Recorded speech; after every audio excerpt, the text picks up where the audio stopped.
Hi, Jamie Davis, the Podmedic here with another episode of MedicCast TV's weekly commentary. Actually, no commentary this week. What? Yeah, no commentary. What I'm actually going to do is play you a brand new show.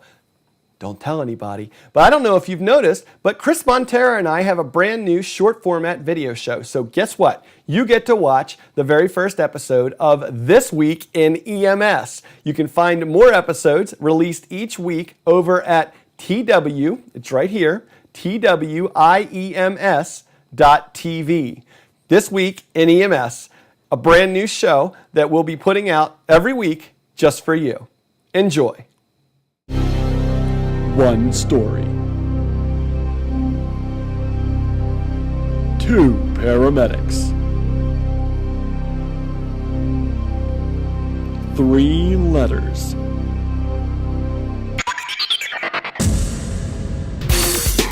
This week in EMS. We now join our recording, already in progress. So, Jamie, I want to talk about this first story, and it is from abcnews.com or go.com. It's part of that whole Go network, and it's talking about heart attack and stroke victim or stroke people. They have prone arteries that are more common in nasty people. So I guess their arteries are more prone to those diseases because they're mean and angry. And the only thing I said before the show was I take exception to that because they studied 5,600 Italians. And I don't think we're that nasty. I think we're full of life and love and all that stuff. Maybe. Okay, I'm trying. Am I shooting in the dark? I have nothing against Italian people in general. But apparently there were a significant number of them that were nasty people in this particular study. So the thing I take away from this, Chris, is that we treat nasty people too. And so these are the people that we get annoyed with. These are the people that we maybe get under our skin when we have them in the back of the ambulance. And these are the folks that annoy the bejesus out of us after we've been treating people for a long time, and we just are just at our wits' end. It's been a long day. Maybe we've been working a 24 and we haven't gotten any sleep, and we got some guy in the back of the ambulance that just likes to treat everybody like crap.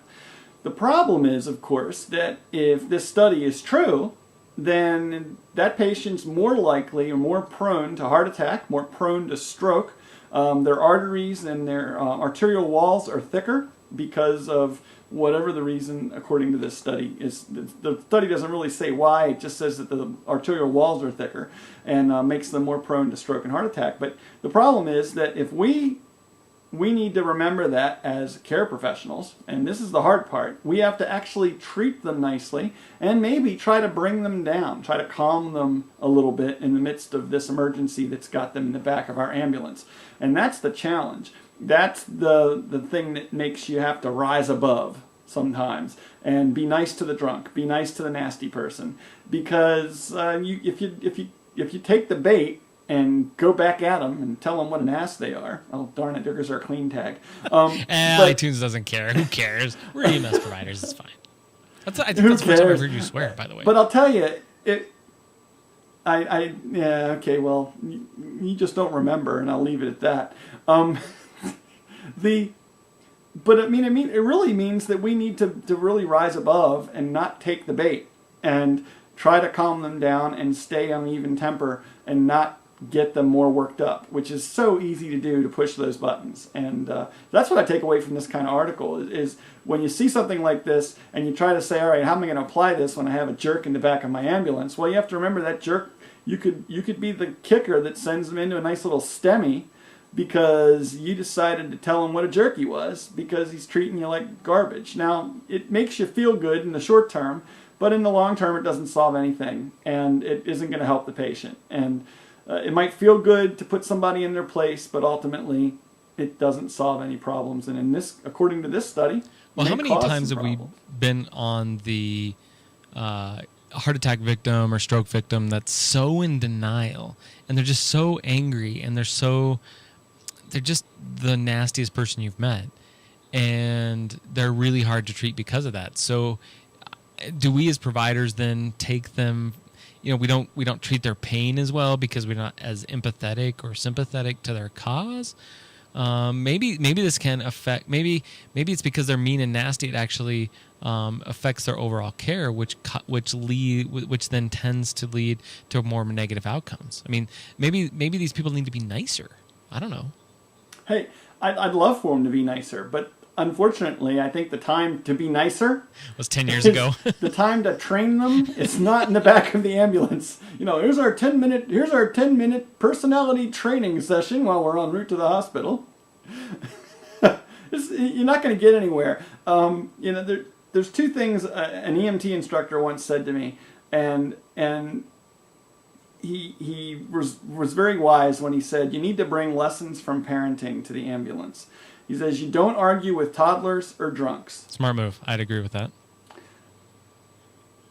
And you don't argue with your kids because they don't understand logic, so you're not going to get anywhere with them. And you don't argue with drunks because you're not going to get anywhere with them. And you don't try to change and make a nasty person nicer because the time to do that is not during a transport to the hospital. I completely agree. However, I've found myself saying a lot of things to agree with people just to get them in the ambulance. Like, oh, gee, you're gay. Yeah, come on in. Hop in. It's great. I mean, not that there's anything wrong with that, but I'm saying that really I'll say I will agree with anybody. Oh, my God, you're the most beautiful woman ever. Yeah, I'm sorry you have no teeth. But, I mean, really when I think about it, it's really about us being nice to the patient and their perception of what nice is. Now, I will tell you that drunk men hate me and drunk women love me. No reason why. I think it's because I'm sarcastic. But I've learned over the years to duck quickly when I see a drunk man coming at me. Yeah. I've been out with you, Montera. Drunk women do love you. That's true. Get the beer goggles on. They're like, oh, he's cute. Because I'm cute and little. I'm cute and little like a leprechaun. All I know is when I stand next to you, I feel like I'm at the cast party for a community theater version of man, Mice you're and killing Men. me. You're killing me, brother. Well, I don't know what else to say about this article other than if they found research, okay, maybe it's the Italian lifestyle. Maybe they. I think it would be interesting to see that survey through a much more, a much broader lens of people and a much more dynamic survey of people. I think if they used America's or the United States as more of a melting pot to really see, because we can take the ethnicity out of it a little bit and we can look a little bit at their family background and their family history, but I think that really it needs to. Well, remember, this isn't ethnic Italians in America. This is I know. Italians That's what I'm in saying. Italy. I think it would. So for them, it's not ethnic. No. But what I'm saying is that, but 5,600 people is a pretty good No. size I'm not research disagreeing with that. sample. I'm just saying that I think that they surveyed one small population, and if you look at public health, we want to look at the entire population, and that's really what they should be looking at, not a small sample size of a particular type of population that probably has nearly the same diet, probably grew up in many of the same cultural issues. Whereas if you look at, or even if they took people from Europe, Australia, Canada, and they did this big blended mix to get to this research, I think I'd be a lot happier with the results instead of 5,600 Italians from the island of Sardinia in near Italy. Come on, dude, seriously. I just don't buy it. I think it's crap, and I think the research was bogus. Well, that's all I'm saying. Maybe we need to have our own research study to look at this. Good That's point. all I can say. All right.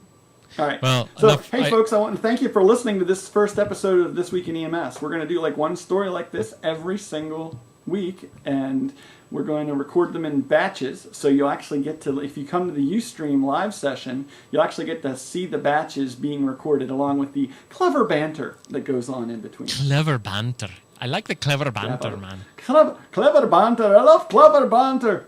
I used to date a girl named Clever Banter. Sounds like a James Bond female heroine, right? You know, come over here, Clever.